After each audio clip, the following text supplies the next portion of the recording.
આમ તો જ્યારે જ્યારે પણ ખેડૂતોને વળતર ચૂકવવાની વાત આવે, સહાય ચૂકવવાની વાત આવે, ત્યારે સરકાર દ્વારા વારંવાર ખેડૂતોની મજાક થતી હોય આવા દ્રશ્યો સામે આવ્યા છે.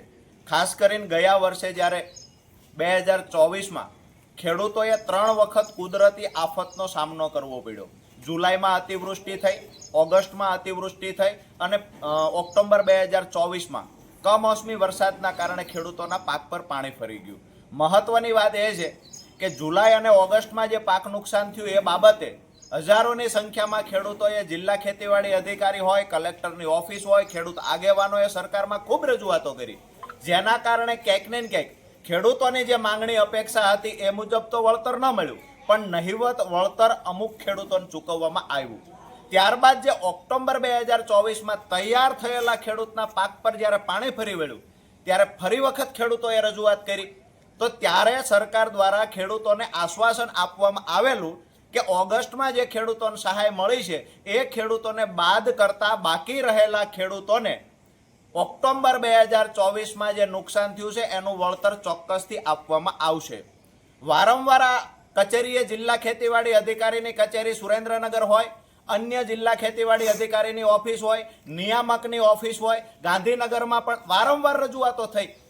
અંતે આ મહિનાની શરૂઆતમાં સરકાર દ્વારા જાહેરાત કરવામાં આવી કે 2024 ઓક્ટોબરમાં જે નુકસાન હતું એ ખેડૂતોને વળતર ચૂકવશું, પણ 14 જુલાઈથી 28 જુલાઈ સુધી પોર્ટલ ખોલવામાં આવશે.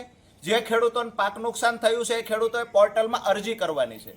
દુર્ભાગ્યની વાત એ છે કે વિશ્વગુરુ બનવાની વાતો કરનારા આ ભારત દેશની અંદર, આ ગુજરાતની અંદર જ્યારે પોર્ટલ પર ખેડૂત અરજી કરવા જાય છે તો 1 પણ કલાક પોર્ટલ ખુલતું નથી. ખેડૂતો ધક્કા ખાઈ ખાઈને બાપડો સાંજે ઘરે પાછો જાય, નિરાશ થઈને પાછો જાય. એટલે જે 14/7થી 28/7 સુધી સમય આપવામાં આવ્યો તો અરજી કરવાનો, આ સમયગાળા દરમિયાન પોર્ટલ ન ખુલવાથી ખેડૂત અરજી કરી શક્યો નથી. ફરી વખત સમય વધારો કરવા માટે પણ સરકાર દ્વારા કોઈ જાહેરાત કરવામાં આવી નથી. ત્યારે આજે અમે 10 દિવસના અલ્ટિમેટમ સાથે જિલ્લા ખેતીવાડી અધિકારી સુરેન્દ્રનગરની ઓફિસ રજૂઆત કરવા આવ્યા છીએ કે 10 દિવસની અંદર કાં તો ખેડૂતોની ઓફલાઈન અરજી સ્વીકારવાની જાહેરાત કરવામાં આવે, યા તો જે બાકી રહેલા ખેડૂત છે જેને ઓગસ્ટમાં વળતર નથી મળ્યું આ તમામ ખેડૂતનો સમાવેશ થાય, યા તો તમારા પોર્ટલની સમય મર્યાદા વધારી 10 દિવસમાં સરકાર તરફથી પોઝિટિવ નિર્ણય લઈ ખેડૂતોને વળતર ચૂકવવાની જાહેરાત કરવામાં આવે. જો 10 દિવસમાં જાહેરાત નહીં થાય તો ન છૂટકે ગાંધી ચિંધ્યા માર્ગે આ કચેરીનો ઘેરાવ કરવા આમ આદમી પાર્ટી કિસાન સંગઠન ખેડૂતોને સાથે રાખી આ નિર્ણય લેશે.